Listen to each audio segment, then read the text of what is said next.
ఇప్పటికీ తలుచుకుంటూ ఉంటాం బాబుమోహన్ గారు. మీ అబ్బాయిని మీరు కోల్పోయిన సందర్భం మాత్రం అది గుర్తు చేయకండి మేడం.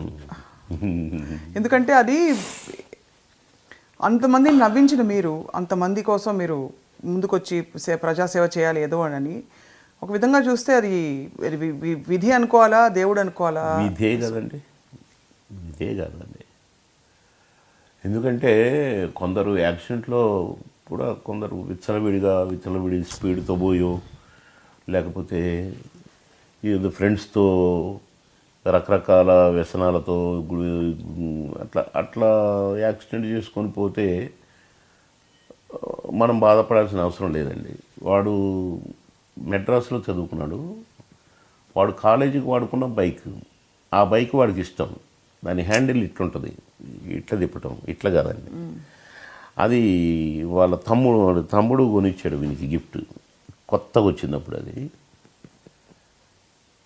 అది వేసుకొని వస్తున్నాడు ఇంటికి. అక్కడ పాత ఇంటి దగ్గర కొత్తగా షిఫ్ట్ అయినాం మేము ఫిలిం నగర్, ఇక్కడికి తెచ్చుకుంటున్నాడు. అది కూడా ఒక 6 months తర్వాత వాళ్ళ ఫ్రెండ్స్ పంపిస్తే అది రైల్వే స్టేషన్లో ఉంది, అది నుంచి తెచ్చుకుంటున్నాడు వాడు. కరెక్ట్గా బాలకృష్ణ గారి ఇంటి ముందండి, అక్కడ చెట్లకు నీళ్ళు పోస్తారు తెల్లవారుజామున. నీళ్లు పోసే అమ్మాయి ఒకటి రైమని ఉరికిందట కరెక్ట్గా. అప్పుడు అంటే వీడు బ్రేక్ వేయకపోతే ఆ అమ్మాయికి కొట్టేవాడు, వీడు సడన్ బ్రేక్ వేసి ఇట్లా తిప్పాడు హ్యాండిల్. తిప్పగానే అది స్లిప్ అయింది, ఇట్లా తల కొట్టుకుంది. డివైడర్ ఉంది ఇక్కడ పక్కన, డివైడర్ లేకపోతే ఏం కాదు చెప్తుంటేనే. కనుక ఒక అమ్మాయిని రక్షించబోయి వీడిపోయాడు. మళ్ళీ ఇక్కడ కూడా పరోపకారమే. అది అబ్బో వద్దులేండి మేడం, ఎవరికి పగవాడికి కూడా రాకూడదండి. ఇంకా దుఃఖకరమైంది ఏంటంటే, అరే నువ్వు పెళ్లి చేసుకోరా అని అంటుండే, డాడీ నాకు ఇప్పుడు వద్దులే అనేవాడు. నేను ఒక 12 మందిని నేను చూసి సెలెక్ట్ చేసి, ఈ ఫ్యామిలీస్ ఓకే కదా, ఈ పిల్ల చదువు ఓకే కదా, ఇట్లా కొంతమందిని సెలెక్ట్ చేశాను. 12 ఫోటోలు ఇచ్చినాడికి, అరే నీకు నచ్చిన అమ్మాయి సెలెక్ట్ చేసుకో, నీ ఇష్టం.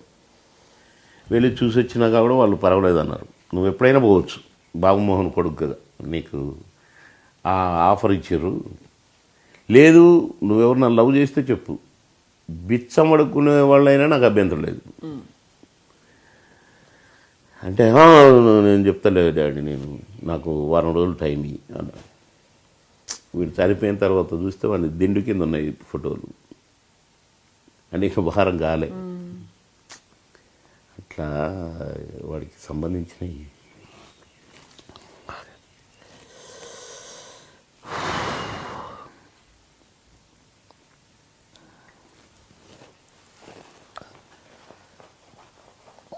గుర్తొస్తేనే ప్రాబ్లం మేడం.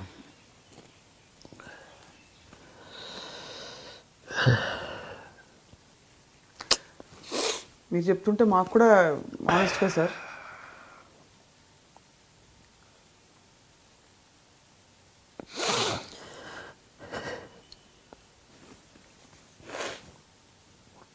వాడి గురించే ఇప్పుడు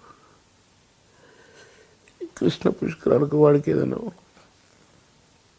ఆత్మశాంతికి చేపించొద్దామని ప్రయాణం మేడం. ఇప్పుడు మీ గురించి ఆగాను.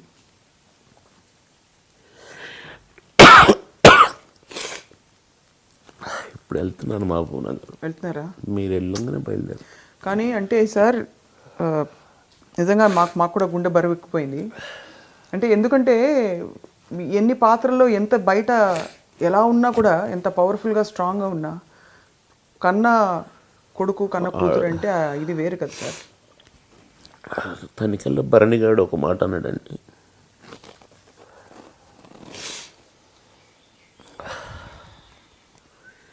అమ్మ చనిపోయినా, నాన్న చనిపోయినా, అక్క చనిపోయినా, చెల్లి చనిపోయినా కొన్ని రోజులు ఏడుస్తామంట. మన పనుల్లో మన డ్యూటీల్లో పడి గ్రాడ్యువల్గా మర్చిపోతుంటా ఆటోమేటిక్. 1 year వరకు ఒక 6 months ఒక ట్రెండ్, 6 months తర్వాత ఒక ట్రెండ్, 1 ఇయర్ తర్వాత ఒకటి రెండు మర్చిపోతామంట. ఏదైనా అకేషన్లో గుర్తొస్తే తప్ప జనరల్గా గుర్తు చేసుకునే ఇది కూడా ఉండదు. ఇక మరి బిజీ లైఫ్ వరకు అయితే అసలు ఉండదండి. కన్న కొడుకు చనిపోతే, కన్న కొడుకు మళ్ళా కూతురు కాదండి, మనం బూడిదైపోయేంత వరకు, ఈ కట్టె కాలేంత వరకు మన గుండె కాలుతూనే ఉంటుందంట. భరణ చెప్పిండండి, ఒక బుక్కులు ఎక్కడో చదివినట్టు. అది ఆ దుఃఖం అది పోదంట. అది ఎగ్జాంపుల్గా నేను ఇప్పుడు చూస్తూనే ఉన్నాను.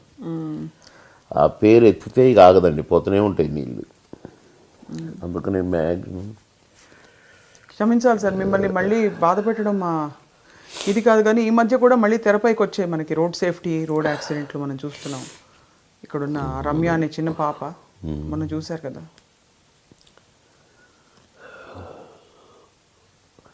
అది ఆకతాయిలు అర్థం చేసుకోవాలండి. కొందరు బాధ్యత లేకుండా బండ్లు నడిపేవాళ్ళు. నేను ఇప్పుడు ఒక సినిమాలో హీరోని, నాకంటే బాగా నడిపిండా చిరంజీవి గారు, నాకంటే బాగా నడిపిండ్రా అట్లా ఇట్లా కొందరు ఈ ఆకతాయితనాలు ఎక్కువైనాయి మేడం. అవే యాక్సిడెంట్లు చేసి.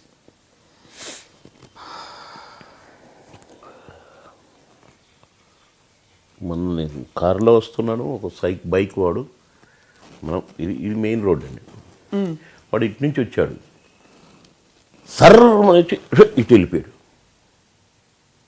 ఒక సెకండ్ అయితే ఏదైనా అయినొచ్చు, అంతే కదండి.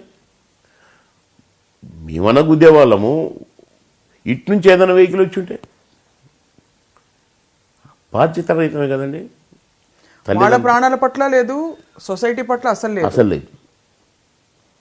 నేను పోతే నాకేంటి, ఎవడో పోతే నాకేంటి, అదొకటి. లేకపోతే నా దాకా రాదు, నాకేం కాదు, నేనేంటి అనే ఒక ఇది.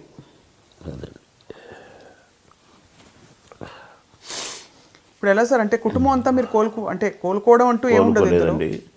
ఈ మనవరాలు వచ్చింది ఒక ఆమె. మేము ఎప్పుడు మా రూమ్లో లైట్స్ ఉండేటి కావాలి, లైట్స్ ఆఫ్ చేసి ఉండేటి. ఈ మధ్య మనవరాలు వచ్చింది, కొంచెం ఆమె కోసమని లైట్లు వేయటం, తలుపులు తీయటం, అట్లా ఇప్పుడు అన్ని రూములు తలుపులు తెరుచుకున్నాయి.